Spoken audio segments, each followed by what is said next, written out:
timely hitting, great defense, and a little bit of luck. That's what helped propel the Orioles to a victory tonight and secured their 80th consecutive series without being swept. This is Pigtown Sports. We're going to go over the 7-0 win the Orioles had tonight over the Toronto Blue Jays and how it helped them maintain that 2-game lead in the American League East. So the O's bounced back big after, a pretty disappointing loss last night. They kind of gave it away late in the game with some questionable decisions. But anyway, they wiped the slate clean. They came right out tonight against Kevin Gausman, a Cy Young favorite, and they just grinded it out, right? They put up 2 runs against Kevin. He gave another Cy Young performance, 8 Ks, 6 innings, only 2 runs laid up.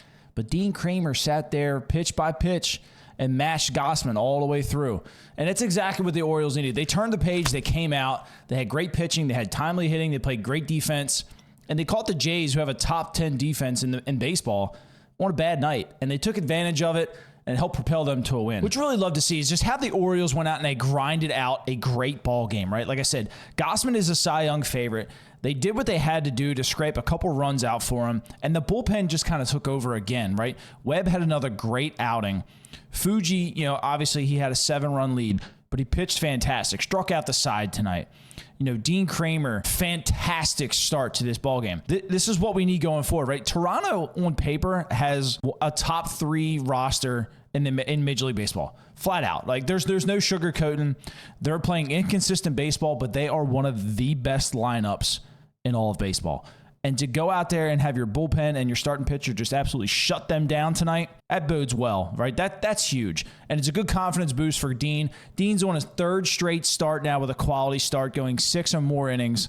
Webb, what is Webb on, like his 6th or 7th outing without giving up a run? It's great to see, right? Fuji has some of the best stuff in the bullpen, so if they could get him going, man, this team's going to be scary in the postseason. What I really want to touch on is some of the at-bats that some of these guys were taking, especially late in the ballgame. I mean, what I really want to focus on is Ryan O'Hearn. Ryan went up there, right, and he looked right at Matt Chapman, realized that Matt was off the line, and wanted a ball on the outer part of the zone so he could drive it to left field.